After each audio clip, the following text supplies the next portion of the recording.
Hello everyone, my name is Tom, otherwise known as Titanium Legman, and welcome to Phoenix Point. Phoenix Point, if you aren't aware, is a game very similar to the XCOM series of top-down strategy games. Turn-based RPGs, things like that. It was developed by Snapshot Games, the head of which is Julian Gollop, who is the original dev behind the original XCOM games from the early 90s.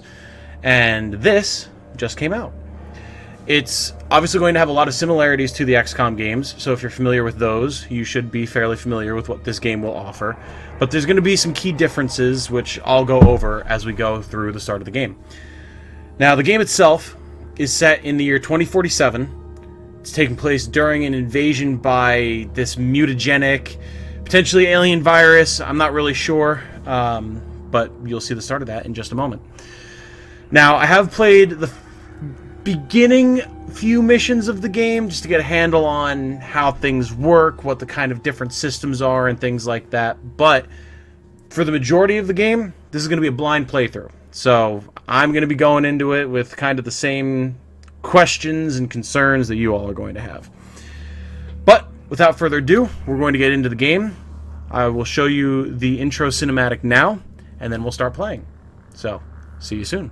In what may be the hottest year in history, scientists have recorded radical changes to the permafrost in Antarctica. The Pandora Virus, a so-called giant virus with the largest genome size ever recorded. The crabs also display increased aggression, even towards larger predators. A striking new weather anomaly has claimed many coastlines around the world.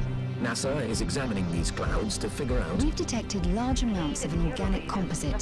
So far, the sample doesn't match any of the DNA records we've compared it with. We all saw it.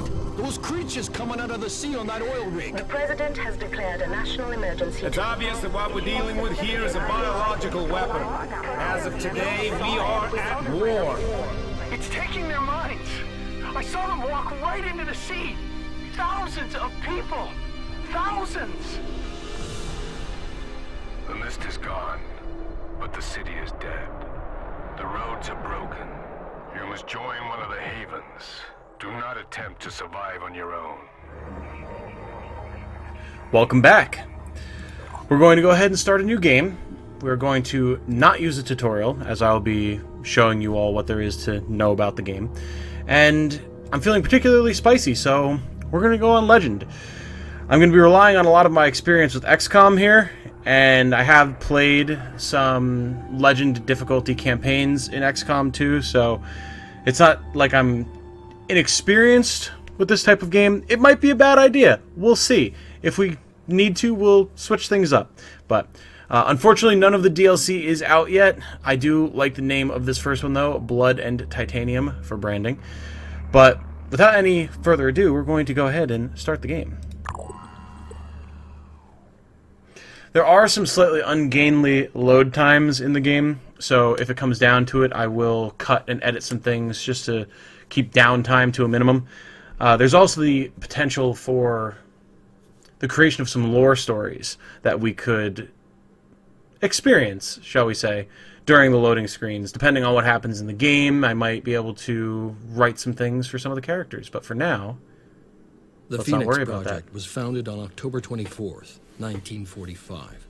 The Second War to end all wars was over, but there were those who understood that we could no longer afford to think in terms of nations and empires. For a time, the Phoenix Project successfully navigated the political conflicts of its era. That was our golden age. Phoenix Project operatives scoured the world for clues. We had bases in 24 countries. Even the heavens were not off limits. But out there, on the far side of the moon, began our downfall. The failure of the Phoenix 2 mission exposed us to our enemies in the UN.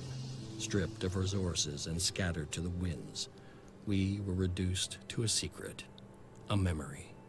When the Pandora Virus woke up, we should have been the first line of defense. When huge clouds of mist appeared over the sea, when people started vanishing, we should have figured out what was going on. And when those people started coming back, changed, hostile, alien, we should have been ready to fight, but we failed. The ecosystem started to change, imperceptibly at first, then faster and faster. 3 factions arose. New Jericho, trying to restore order and purity. Sinedrin, hoping to build a world without hierarchies. And the Disciples of Anu, a new syncretic religion dedicated to adaptation and biological change. At war with the world, and at odds with each other, these factions cannot find a way forward. Now the mist is returning, and armies are rising from the sea. Without the Phoenix Project, humanity will fall. It's time to rise from the ashes.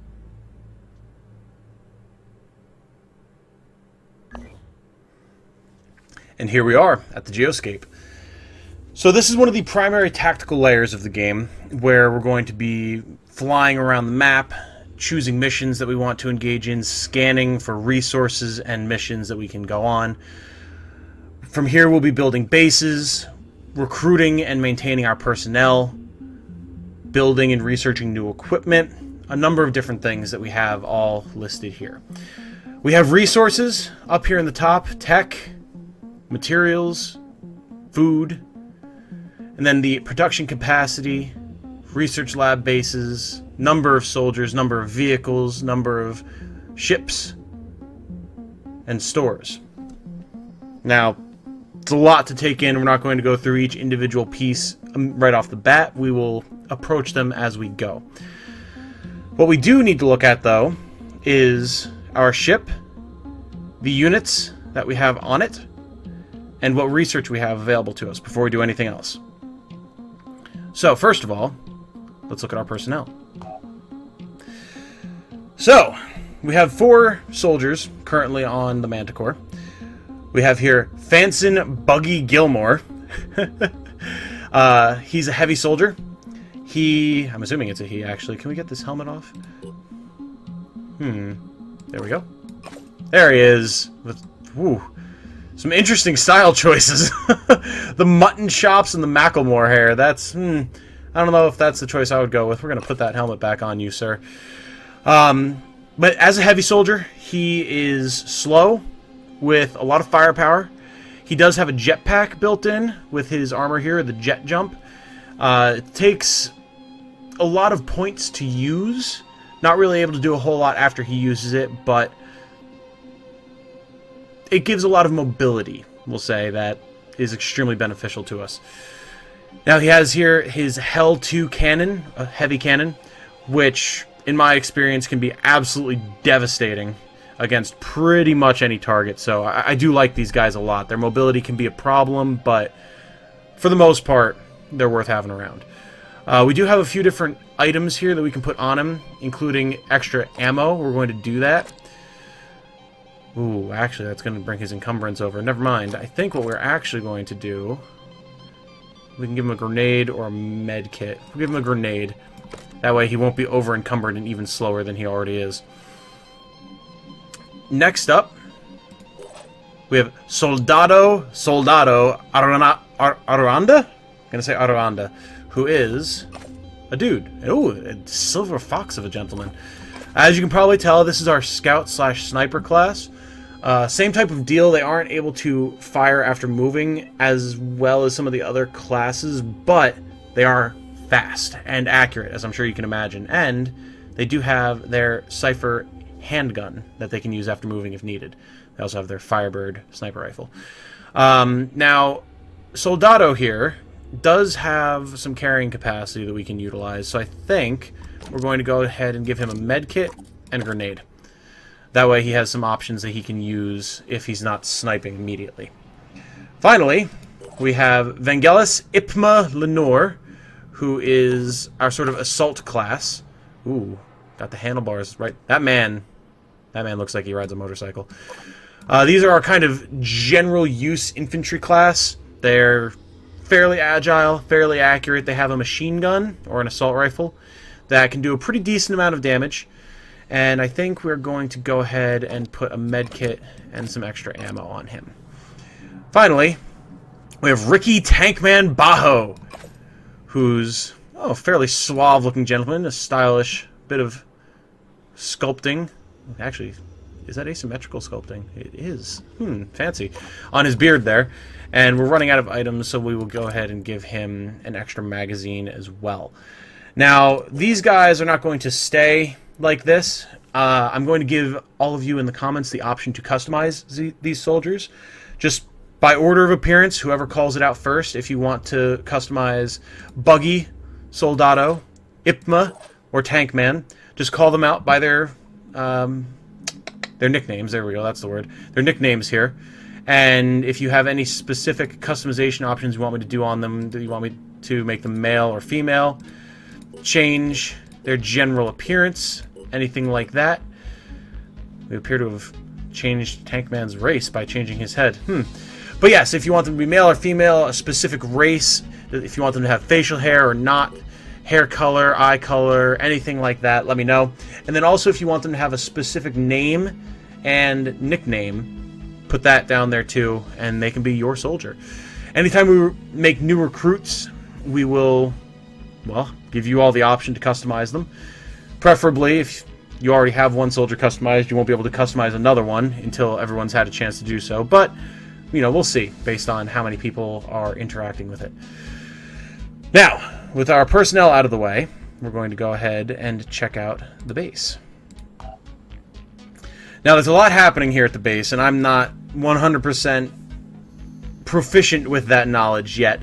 But what we basically need to know is that we have a number of facilities here that we can build using our resources. Now, the starting base has pretty much everything that we need to get off to a good start. It has a storehouse for our materials, it has an access lift to move around the base, a vehicle bay that we can store the Manticore at, a satellite uplink, which is very important for, as you can see, initiating area scans, allowing us to locate areas that we need to scan or assault or perform missions at or what have you. A fabrication plant that will allow us to make new gear. A medical bay where our soldiers can heal up if they take damage in combat. A research lab where we can actually undergo research, which we do have to do down here. And then living quarters where we can staff soldiers if they aren't on the Manticore. Now, typically, everyone you have is on the Manticore at any given time until you get presumably further into the game. But the Manticore can house a lot of guys, so you're pretty much going to be bringing them with you on whatever mission it is you go on.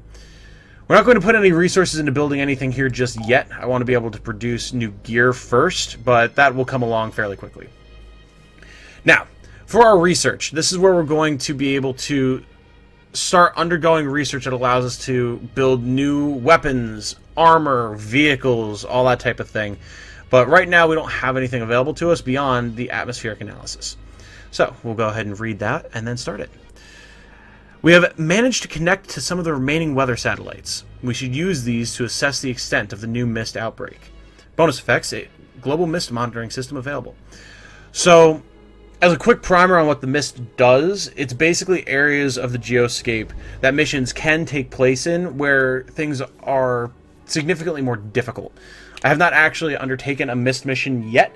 However, it's my understanding that enemies will be stronger, sightlines will be less clear, there might be a greater variety of enemies in the mist, because that's kind of where the Pandorans call home.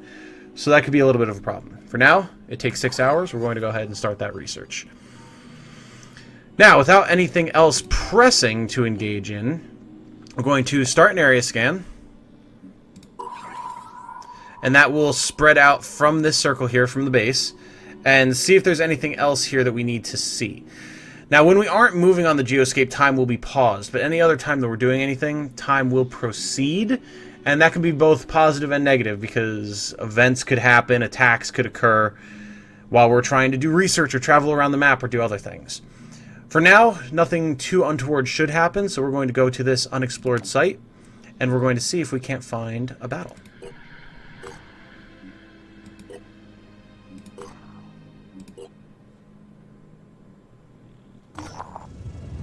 The Dreamers Awaken. Okay, so we found our first haven. There are 3 havens in the game, this one belonging to New Jericho. And they're sort of factions that we're going to recruit soldiers from, trade with, potentially form alliances or rivalries, or even outright conflict with. And it hasn't quite gotten to that point in my initial test run, but there is a lot of benefits to developing your relationships early with any of these given factions. So, at Fort Aoki. Fort Aoki is a haven run by New Jericho, which means that normally things are quiet and under control. But right now there is an emergency. A group of soldiers is on a killing spree. It began with strange dreams, voices heard in the night, a local doctor tells our operatives. I could not detect any physiological changes, and there were certainly no signs of infection, but their behavior simply cannot be explained by PTSD or similar conditions, which we at New Jericho are sadly quite familiar with. It's like something has driven them mad. If we stop these soldiers, New Jericho will undoubtedly be grateful to us. So that's a mission that we can go on. I'm not going to right now because these missions are very scary, and we do not have a sufficient force level to be able to do them. So for now, we're going to go to another mission and see what we can find here. Or another unexplored site, I should say. Research complete. Ooh. Reprogramming of our satellite systems has revealed the extent of the new mist outbreak. The origin sites are in coastal sea regions, as in the previous two incursions, but the activity level seems higher, posing a serious threat to remaining life on Earth. Havens caught within the mist will be at risk of attack, so we should explore mist-covered regions thoroughly and defend any havens trapped within them. Our Geoscape monitoring systems have been updated with current mist coverage. We have new research available. Very good. And, okay, so the region of mist isn't that far away, which is concerning to me, but it's not over any immediate areas that we need to scan, so it's not that big of a deal at the moment. Now, Haven Recruitment Protocols, New Jericho, and the Phoenix Archives. I think of these three options, we should probably research New Jericho first, and then Haven Recruitment Protocols, because we're going to need our relationship to be good with New Jericho before they'll let us recruit their soldiers. So, we're going to pick this.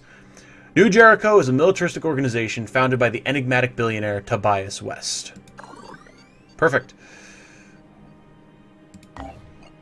We can recommence with our scan.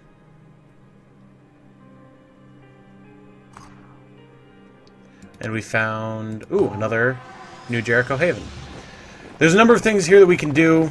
We're not going to go over this just yet because it'll take a lot of time to do so. But suffice to say that each haven is essentially its own little base with its own reputation and things that we can do there. Right now, though, we're just looking for a supply raid mission so we can try and get our boots on the ground and really start kicking off our production. We have another haven. Wow, lots of New Jericho havens around. Research complete. Okay. New Jericho is a militaristic organization founded by Tobias West, the enigmatic billionaire founder of Vanadium Incorporated. Ideologically committed to West's values of reason and meritocracy, New Jericho valorizes human will as the foundation of freedom, and sees the Pandorans as a threat to the very core of human identity. West is said to have developed a long-term military strategy that will succeed where previous campaigns have failed. Some accuse him of having built a cult of personality around himself. And as a bonus, we get 250 materials. New Jericho was one man's vision, and everything depended on that one man. Before the war, Tobias West had been a billionaire, an elusive, controversial businessman who denounced war even as he profited from it. When the world fell, his empire began to rise. Some said he was a genius, a man of principle, dedicated to equality and merit, fighting to preserve the core of human freedom, our will. They said he had a plan, that he could lead us to victory. Others called him a dictator, a megalomaniac, fearful of infection and obsessed with purity.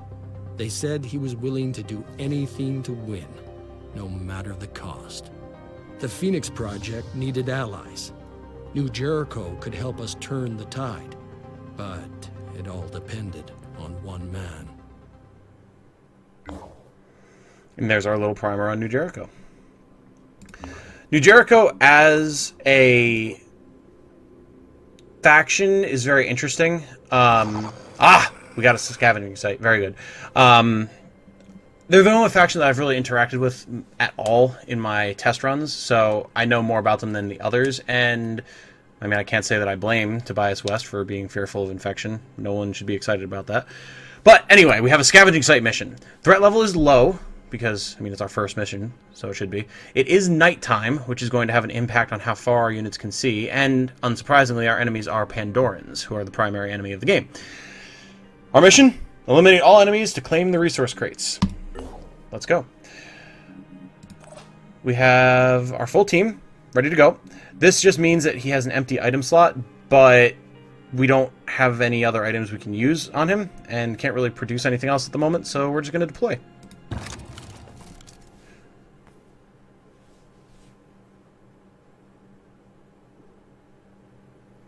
This is actually a handy tip. It's talking about the stamina system, which we will go over shortly.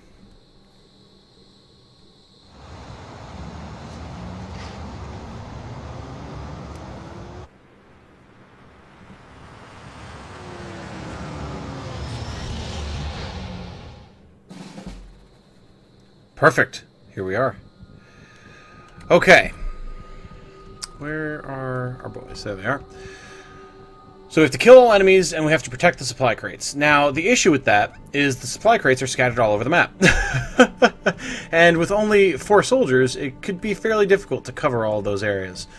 Now, obviously, the more crates that we protect, the more supplies we'll get at the end, which is a huge advantage. But the enemy will make a concerted effort to destroy them, so we're going to have to see what we can do. As we can see here, there are certain points that enemy forces will come from. Those are the areas that we're going to have to most closely watch for enemy attack. And here we have the soldiers. Now, if you are familiar with the XCOM system, you will not be at all surprised to see our blue move space. What is interesting about this, though, is that everything operates on a stamina system. You can see right here, we have 4 pips. And that indicates our current move range, the actions we can take, etc. So if we move beyond this, we actually have a yellow area.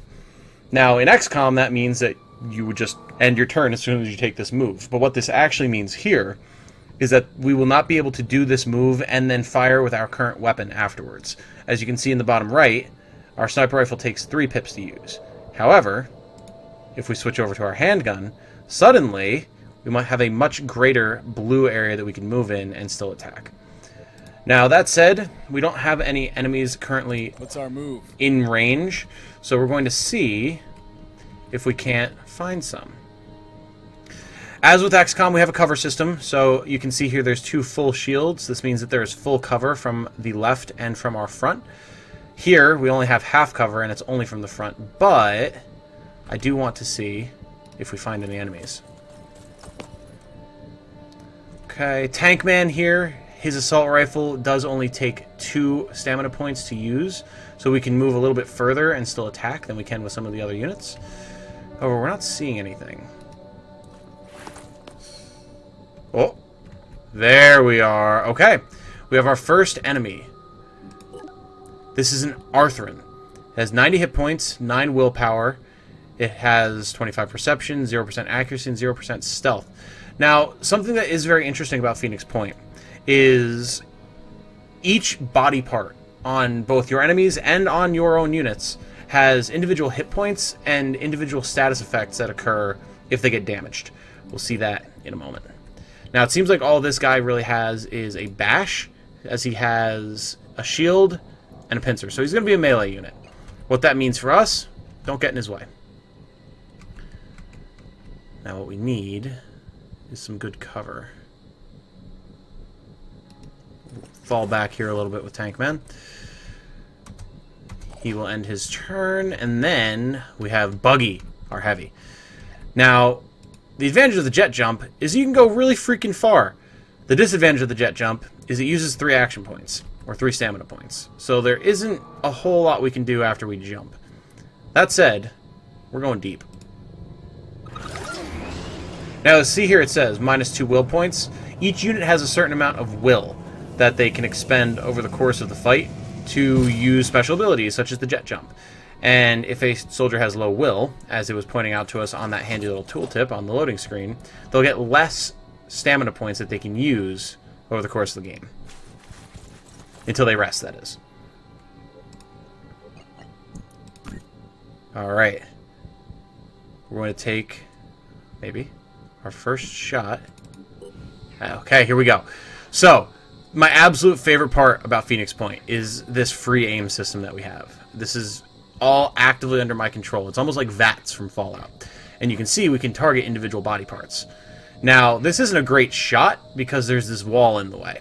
And as you can probably see, about half of our reticle is covered by that wall. So there's probably a 45 to 50% chance we don't even hit anywhere near the enemy. So what we're going to do instead is we're going to set up an overwatch. This way, if he runs through this area towards our soldiers, we can at least take a shot at him and potentially hit him. Finally, we're going to have IPMA run up here so that he can support Buggy if we wind up in any sort of conflict. Now, we don't have enough action points to set up an overwatch, unfortunately, so we're just going to end our turn here, and we'll see what the Pandorans do. Ooh, we have a second enemy here.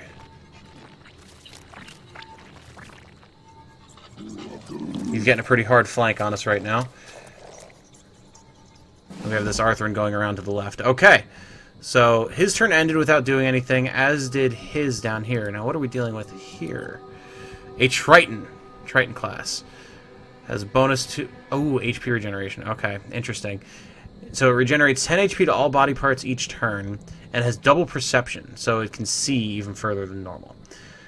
All it has as an attack is a paralyzing arm. It will do some damage, and it will paralyze us, which is actually a status effect that I'm unfamiliar with, so I'd rather that not happen.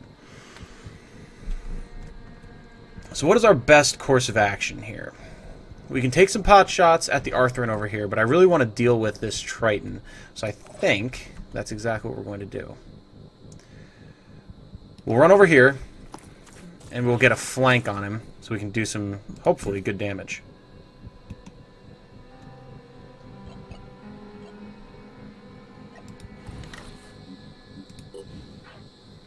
Now, because of the range and because of the accuracy of the weapon, you can see our reticle is really tight. Like, we are guaranteed to do some major damage here. Something else that's notable about Phoenix Point, however, compared to XCOM, is each bullet has its own individual chance to hit if the weapon fires multiple times, and that's what each individual white pip up at the top on its health bar indicates. So, different parts of the body have different armor amounts, which will reduce the damage of individual bullets, etc., etc. We'll get into that in more detail as we go. For right now, we're just going to take some torso shots at this guy. Alright, we did some pretty good damage. He does, unfortunately, still have more than half his health left, which could be a problem. But what we do have is a grenade. Doing it.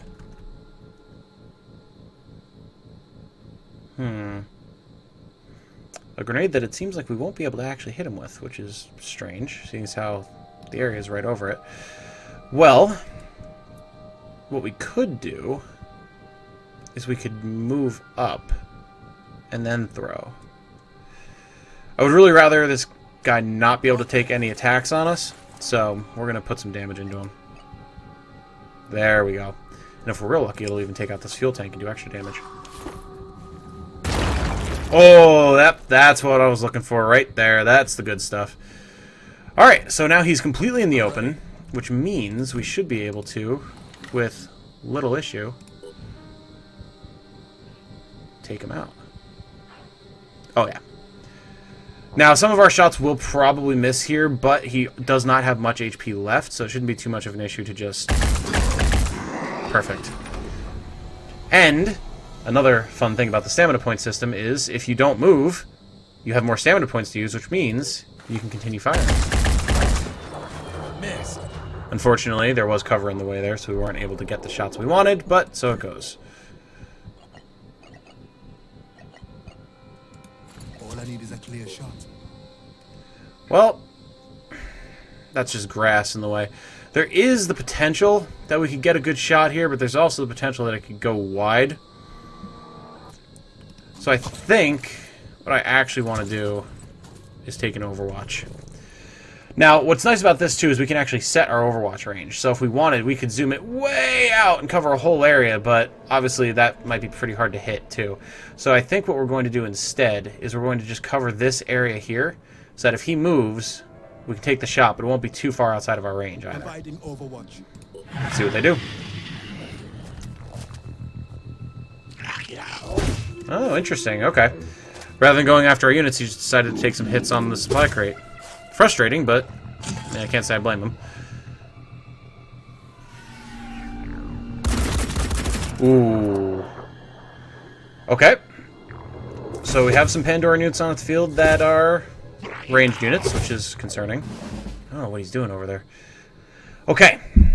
So the good thing is we can get a pretty good flank shot on this guy. It'll take a little bit more of a move, but we'll still be able to get one good burst in. So we're going to take advantage of that.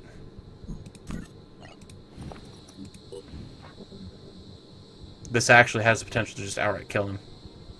We're going to take this. Even if we don't finish him off, he'll be weak enough. Oh, it doesn't matter. Down he goes. Excellent. Okay, perfect. This is going very smoothly thus far, and I don't want to jinx it by saying that, but I'm feeling pretty good. Ooh, there's a supply crate over there. Supply crates are nice because they actually allow you to kind of refuel, so to say, in the middle of a fight. Grab some extra gear that you might not have otherwise had access to. However, right now we're not going to worry about that. We're just going to move up so we can try and protect our supply crates. This is pretty clear here, so we're going to make a ballsy move and take a full dash up towards the enemy.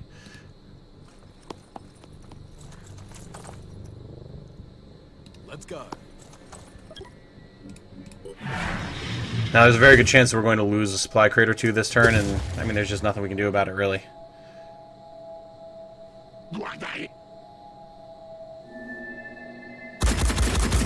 Oof, yep, there goes one. Fair enough. We were not getting out of this without losing at least one of them, so can't really say I'm too disappointed. Alright. Oh, we have an enemy spotted. Okay. So we have here another Arthurian, but this one is armed with a machine gun, as well as an organic grenade launcher. Extremely concerning.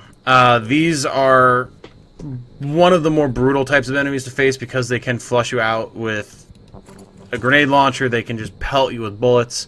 All sorts of bad news. So right now we're going to just take up a position behind this wrecked car and get the rest of the team into position.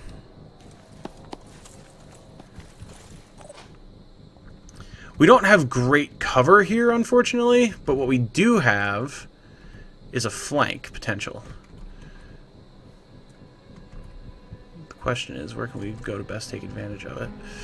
I think here is going to be our best bet for now, just to make sure that we aren't in direct line of fire. And then we do actually have a shot on this guy, but it's not going to be a good one at this range. It's not terrible. Actually, I think we're going to take it. Okay, we damaged its machine gun, which is really good. We might get the kill here. It's unlikely. Nope. Okay. Well, we put some damage into him, and that's good. His torso and his leg are damaged, as well as his machine gun. And they're not going for us. They're going for that supply crate, which is not ideal, but better than us taking damage. We can always get more supplies. It's not as easy to get more soldiers.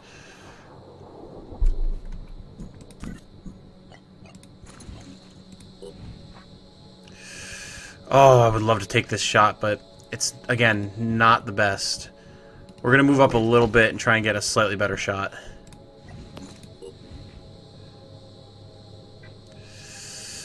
That's a decent shot, but there's the potential that we hit the materials crate, and I really don't want to risk that, so we're going to go on the Arthurian here and see what happens.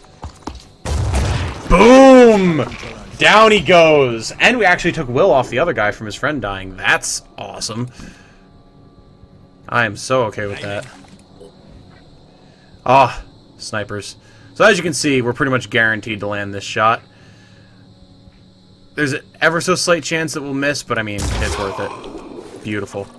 Disabled its head. It's going to have a harder time aiming now, which is great. We'll switch to the pistol. We might even finish it off with this. Not quite.